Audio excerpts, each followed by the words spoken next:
from the Presidential Palace, Manila, Dateline Malacañang.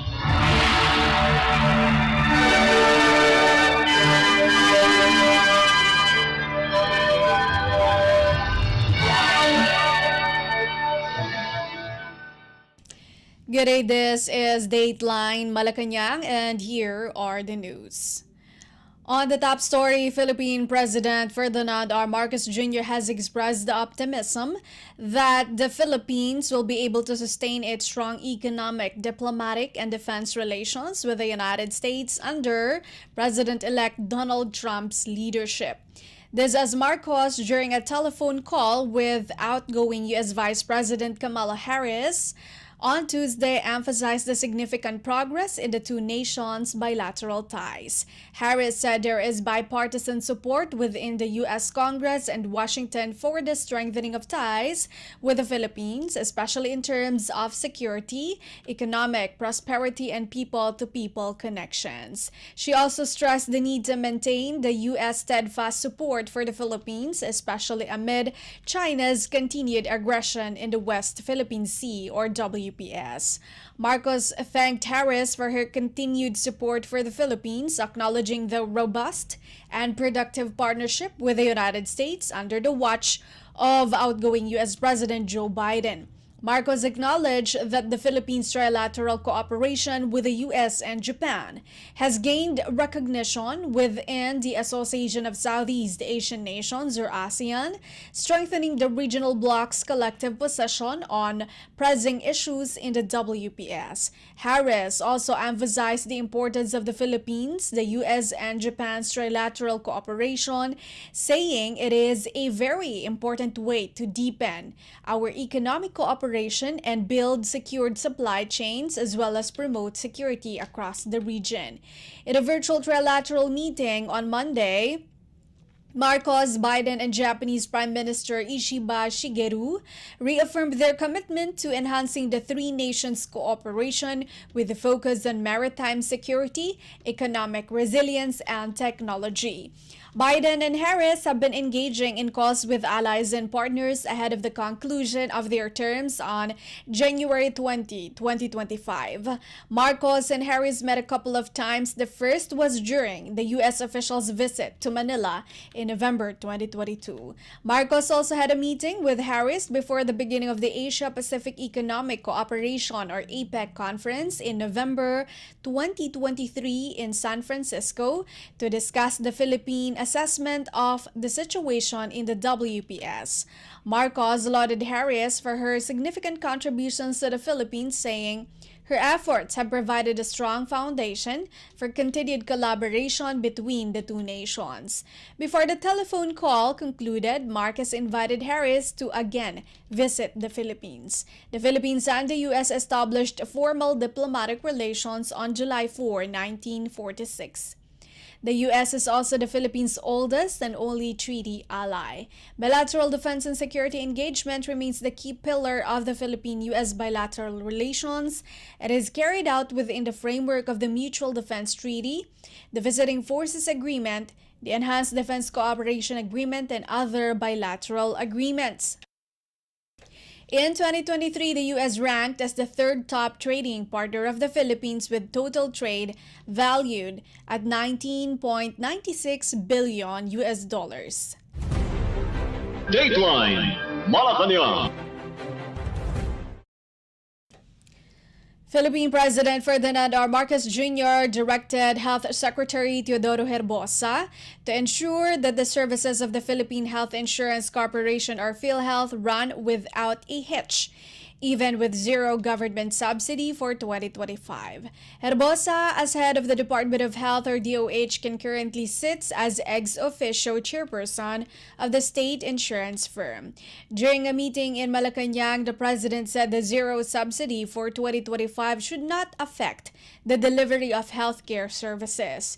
PhilHealth received zero subsidy for 2025 due to its reserve funds pegged at around 150 billion pesos. At the same time, The chief executive doubled down on his administration's pledge to prioritize critical sectors like education, healthcare, and infrastructure in the 2025 budget, stressing that social services will remain a top priority.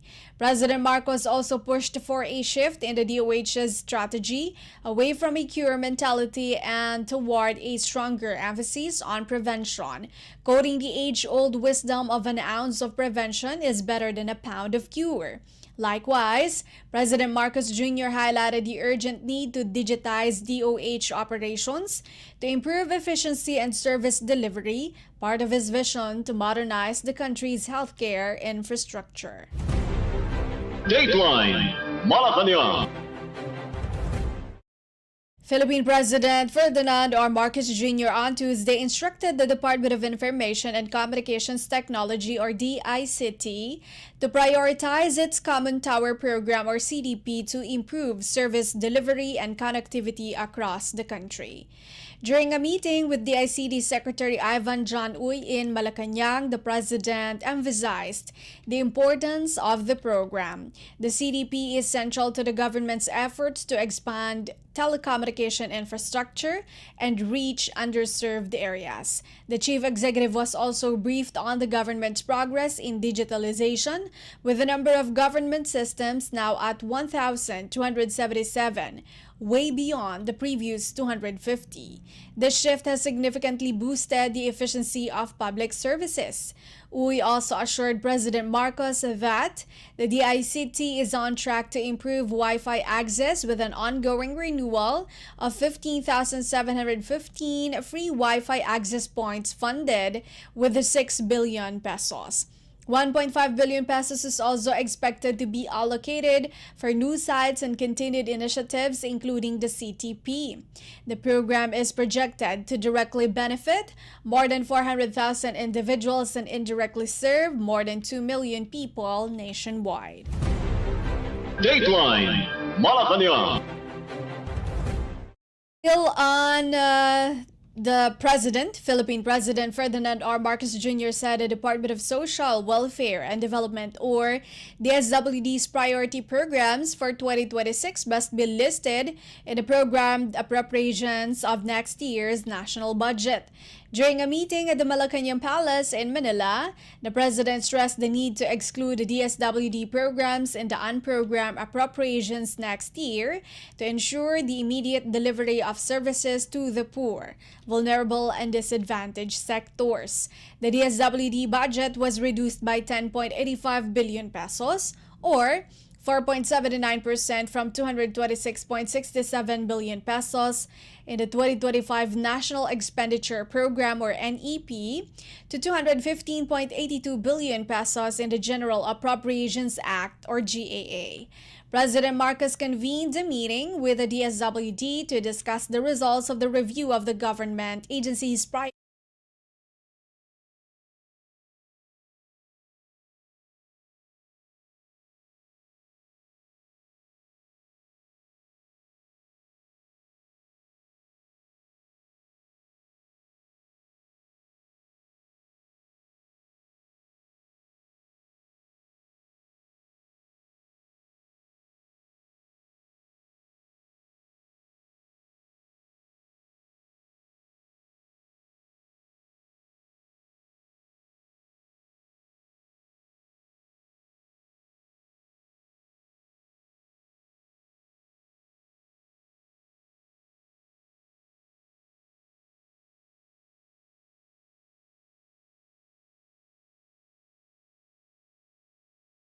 Full cabinet meeting on January 7th, President Marcos ordered a review of the programs in the NEP that were defunded by Congress, particularly those critical to the socio-economic program.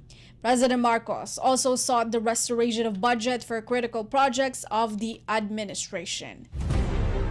Dateline Malacañang.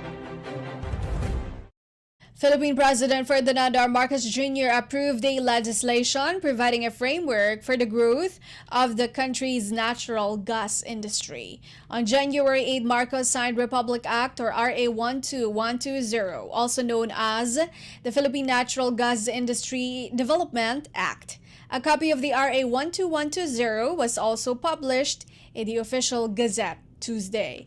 The new law aims to establish the Philippine downstream natural gas industry and boost natural gas's share of the country's energy mix by marketing it as a safe, efficient, and cost-effective energy source, as well as an essential contribution to energy security.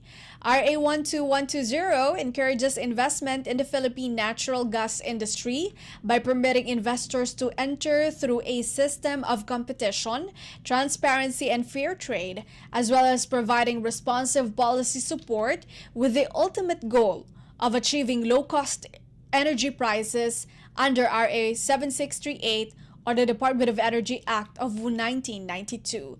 The new law is also expected to assist the Philippines in meeting rising domestic fuel demand and developing the country as an Asia-Pacific LNG trading and transshipment hub. The Marcos administration has taken a more active approach to increasing the country's use of renewable energy. Dateline Malacañang. Philippine President Ferdinand R. Marcos Jr. expressed his intent to enhance the Philippines' bilateral ties with India amid political challenges in the Indo-Pacific region. This was after Indian Minister of State for External Affairs Pabitra Margarita made a courtesy call on the President at the Malacañang Palace in Manila. Margarita underscored the importance of his visit to Manila, acknowledging the 75 years of India's diplomatic relations with the Philippines. He also conveyed India's love and respect for the Philippines.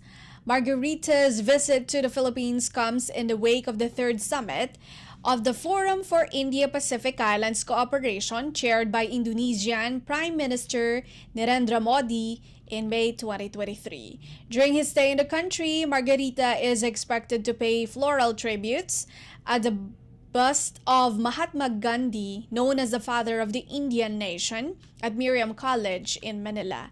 He would also meet with the members of the Indian diaspora in the Philippines. His visit also coincides with the celebration of the 75th anniversary of India-Philippines bilateral relations. The visit aims to sustain India's strong and close ties with the Philippines as part of India's Act East policy and vision of the Indo-Pacific.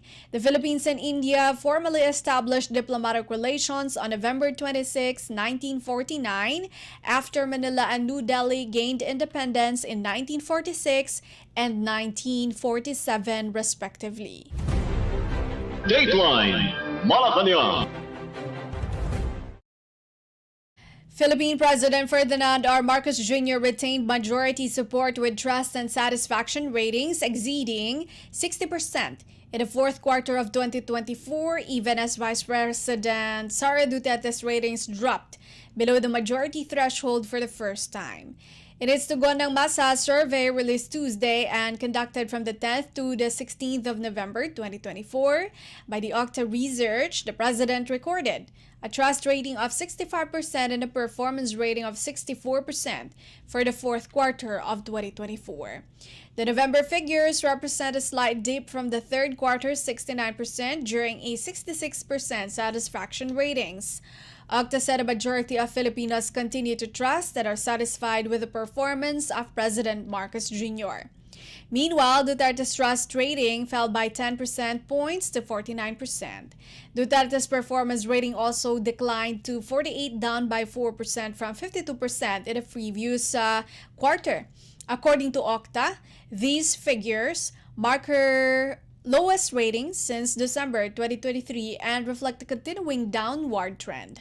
President Marcos saw his highest trust and satisfaction ratings in Balance Luzon and among respondents in classes A, B, C, and D.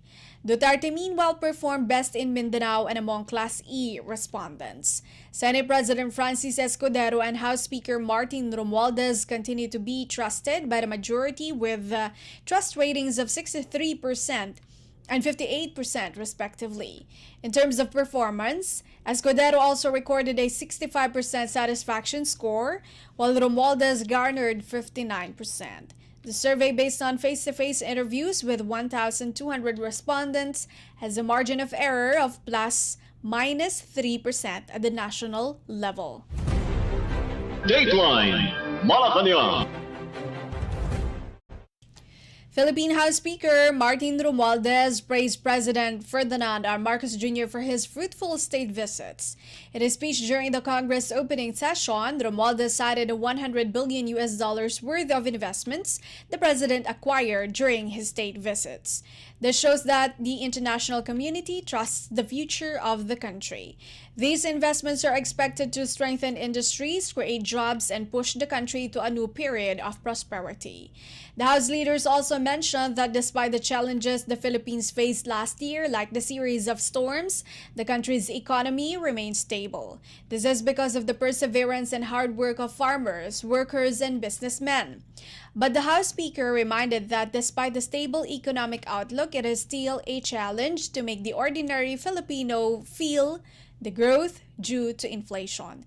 That is why Romualdez pointed out it is a big help that the government launched the Kadiwa ng Pangulo and Ayuda sa Kapos ang Kita or AKAP, not only as an economic intervention but as part of the government's initiative to lighten the burden of the ordinary Filipino.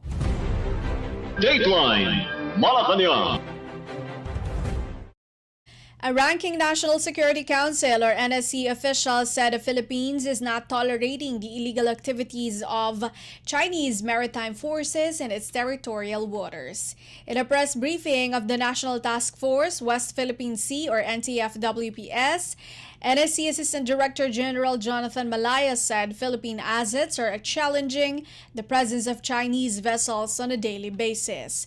This came as China Coast Guard or CCG vessels, including its monster ship CCG 5901, continue to operate illegally in Manila's exclusive economic zone. The CCG 5901 has been repeatedly entering Philippine waters since January 4. Malaya said the government's maritime domain awareness capabilities have been focused on detecting these illegal activities being conducted by the CCG. He also said the presence of the monster ship in the Philippine waters is illegal and inconsistent with the exercise of freedom of navigation and innocent passage. Since late last year, the People's Republic of China has been establishing its own perspective and narrative of what is normal in areas it claims within the West Philippine Sea. China views this increase the exclusive economic zone of the Philippines as part of its regular maritime activities within areas it claims ownership of. This is a narrative that the National Task Force on the West Philippine Sea strongly oppose and challenge, as this goes against international law, particularly UNCLOS, and the ruling of the Permanent Court of Arbitration in 2016 on the West Philippine Sea. We wish to reiterate, as clearly stated by the National Maritime Council yesterday, the Philippines has long-standing sovereignty over Bajo de Masinloc and its territorial sea, as well as sovereign rights and jurisdiction beyond the territorial sea. And these are clearly stated in the Philippine Maritime Zones Act. There is nothing irregular with the actions of Chinese vessels in these areas. The presence of the monster ship in our waters is illegal and inconsistent with the exercise of freedom of navigation and innocent passage. It is clearly a provocative act. It is also a clear attempt to intimidate our fishermen and deprive them of their legitimate livelihood. It is, in short, an intimidation tactic used by the PRC to break the spirits of our fisherfolk and discourage them from fishing in the West Philippine Sea, their traditional fishing grounds. I think they are underestimating the Philippine government to support our Filipino fishermen. In securing what is rightfully and legally ours, we do not and will not dignify these scare tactics by backing down. We do not waver nor cower in the face of intimidation. On the contrary, it strengthens our resolve because we know we are in the right. We wish to reiterate the legitimacy and effectivity of the 2016 Arbitral Award and the Philippine Maritime Zones Act. It remains unquestionable and irrefutable. We remain committed in enforcing all necessary means to protect what is ours. Through our various maritime assets, we continue to strongly and firmly enforce the Philippine Maritime Zones Act, international law, and the 2016 arbitral ruling in protecting and securing our interests and national security to safeguard the national interest as well as the rights of Filipino fishermen. These forms of intimidation and coercion have not only strengthened our resolve to protect the West Philippine Sea, but have also galvanized the international community in support of our country's position, international law, and the rules-based international order. National Security Council Assistant Director General Jonathan Malaya. Dateline Malacañang. The Philippine Department of Agrarian Reform, or DAR, said Philippine President Ferdinand R. Marcos Jr. has distributed close to 195,000 land titles since he assumed the presidency. In a news release, DAR Secretary Conrado Estrella III said, the agency's collated year-end data report showed a total of 194,111 electronic titles or e-titles, emancipation patents, and certificates of land ownership award or CLOAS, covering 229,546 hectares of farmlands have been distributed to 186,290 agrarian reform beneficiaries or ARBs in the last 2.5 years. Estrella said it was a 1,100% increase compared to the combined 17,640 titles covering 26,403 hectares of farmlands distributed to 17,549 ARBs in the last semester of the previous administration. In the first few months of the president's term alone, Estrella said DAR saw a 24% increase in land title distribution, with 21,876 titles covering 25,159 hectares handed out to 24,804 ARBs in the last semester of 2022.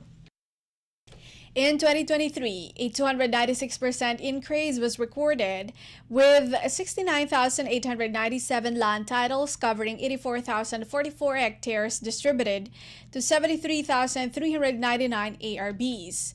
Estrella said DAR broke records in 2024 by distributing 102,338 land titles covering 120,343 hectares to 88,087 ARBs, which is equivalent to a 480% increase compared to previous years. Meanwhile, from the total number of 194,111 land titles, DAR distributed 132,393 e-titles covering 170,718 hectares of farmlands to 124,651 ARBs under the Support to Parcelization of Lands for Individual Titling Project, and 61,718 newly generated EPs and CLOAs covering 58,828 hectares of farmlands to 61,639 ARBs under the Regular Land Acquisition and Distribution Program. Estrella said by empowering more ARBs to till their lands, the government is not only fostering agricultural productivity, but also promoting rural development at an accelerated pace. Dateline Malacañang. The Philippine Consulate General in Los Angeles said a number of Filipinos affected by the massive Los Angeles wildfires has reached 191, with the number expected to rise in the coming days as the blaze rages on. In an interview with reporters, Philippine Consulate General to Los Angeles Adelio Angelito Cruz said the mission is closely monitoring the situation of the more than 400,000 Filipinos in Los Angeles County, at least 25% of whom are residing in the most affected areas. At present, the consulate is documenting the affected individuals, including several caregivers who also lost their jobs as the wildfires destroyed the homes of their employers. Cruz, however, assured the government will extend all the necessary assistance to the affected, including financial aid of $200. At present, he added that no Filipino has been confirmed among the 24 casualties and 24 missing persons. As casualties rise, the diplomat noted that regular procedures in identifying cadavers are no longer applicable as most of the victims have been charred. In a separate advisory, the consulate said red flag warnings are currently in effect for parts of Los Angeles and Ventura counties, meaning dry and windy conditions are expected to lead to the rapid spread of wildfires. The diplomat said the largest of the two, the Palisades fire, has already razed all of the houses in the Palisades area and is at present only 14% contained. Meanwhile, the Eaton fire, burning around the Altadena area, where most of the affected Filipinos are residing, is contained at only 33% and has already burned over 5,700 hectares of properties. Dateline Malacañang.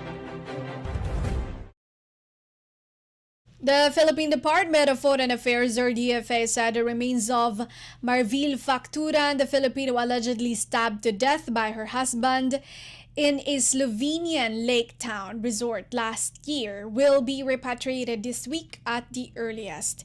In a radio interview, DFA Undersecretary Eduardo Jose de Vega assured Facturan's next of kin that the DFA would seek justice for the ill-fated Filipino.